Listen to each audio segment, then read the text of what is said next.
ইতিহাসে ভয়াবহ দাবানলে জ্বলছে ইসরায়েল। প্রাণ বাঁচাতে গাড়ি বাড়ি ফেলে পালিয়ে বেড়াচ্ছেন ইসরায়েলের বাসিন্দারা। ইসরায়েল জুড়ে এখন শুধু আগুন, ভয় আর আতঙ্ক।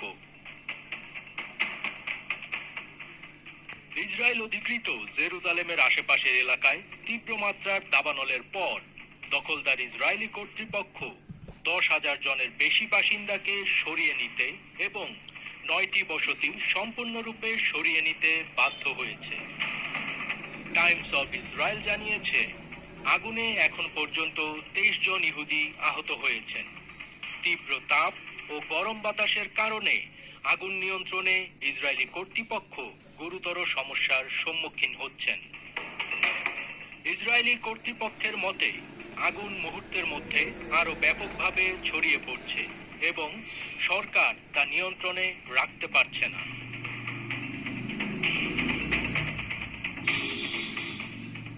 ইসরায়েলি টিভি চ্যানেল 12 জানিয়েছে, আগুন ইসরায়েলি সেনাবাহিনীর ট্যাঙ্কের কাছে পৌঁছে গেছে।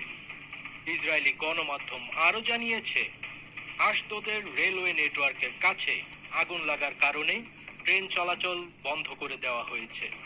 এদিকে ইসরায়েলি সরকার সর্বোচ্চ স্তরের জরুরি অবস্থা ঘোষণা করার সঙ্গে সঙ্গে অধিকৃত অঞ্চল জুড়ে সমস্ত অগ্নি নির্বাপক দলের জন্য একটি সাধারণ সংহতি আদেশ জারি করেছে। পাশাপাশি কিছু রাষ্ট্রের কাছ থেকে এই আগুন নির্বাপনের জন্য সহযোগিতা চেয়েছে। ইসরায়েলি টিভি চ্যানেল 12 আগুনের নতুন ছবি সম্প্রচার করে জানিয়েছে, পরিস্থিতি খুবই ভয়াবহ এবং নিয়ন্ত্রণের বাইরে।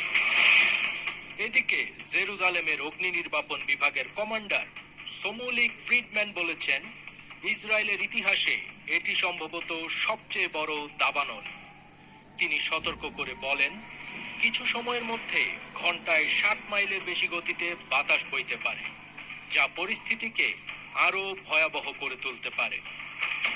সামাজিক যোগাযোগ মাধ্যমে অনেকে লিখছেন যে, গত 9 মাস যাবৎ নিরীহ ফিলিস্তিনিদের ওপর যে বর্বর নির্যাতন চালিয়ে আসছে দখলদার ইসরায়েলি বাহিনী, এটা সেই পাপেরই ফল। ফিলিস্তিনে যেমন আতঙ্কিত পরিবেশ তৈরি করে ইসরায়েলি বাহিনীর বোমার আঘাত, এখন সেই আতঙ্কই বিরাজ করছে ইসরায়েলে। ফাজবির তাজ,